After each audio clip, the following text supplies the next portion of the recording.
My name is James Robinson.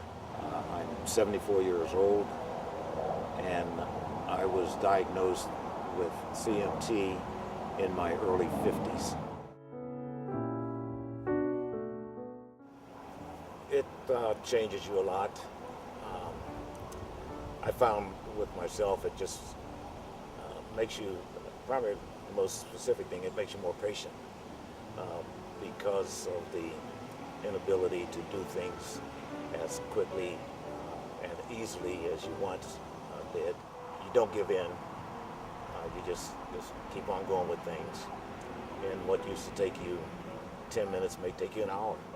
It makes you become inventive in a way, in that you, once you realize that you can't do things the way that you used to, you figure out new ways to do it.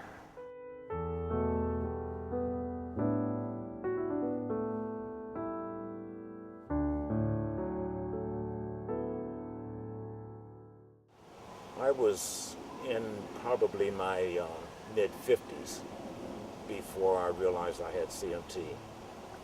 I had spent a career in the military, 24 years in the Air Force. I was an avid runner. I played racquetball almost daily. Pretty active all my childhood and adult life. But when it reached the point where I started hitting myself more with the racket than I did the ball, I knew something was wrong. And I just happened to be talking to my niece, who lives in Philadelphia, about some of the problems that I was having. And she said, "Oh, Uncle Jimmy, you probably got CMT." And I said, "What?" I went to my neurologist, the first neurologist, and told him the symptoms that I was exhibiting, and he said, "Okay."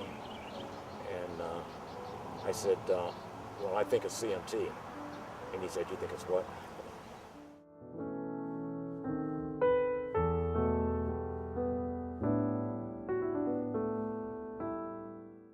And I said, I told him what my niece had told me. So he had to leave his office and go read up on it to come back and tell me that it was CMT. I then proceeded on with a different neurologist who didn't have much more knowledge, but was willing to do all of the testing and everything that was necessary.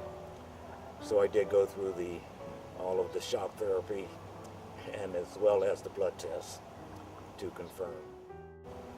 That's what triggered my interest in the CMT support activities because of that, and not knowing about it, and coming from a large family, I know that there are others in the family that have exhibited very similar symptoms.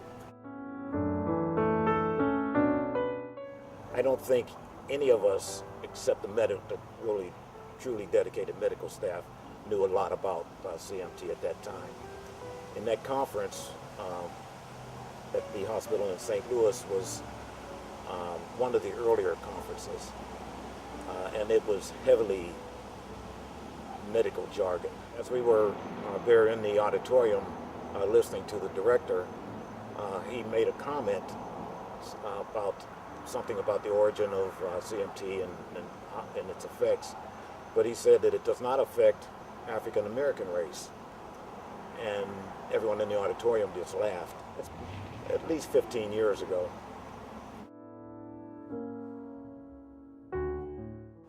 The knowledge in the community is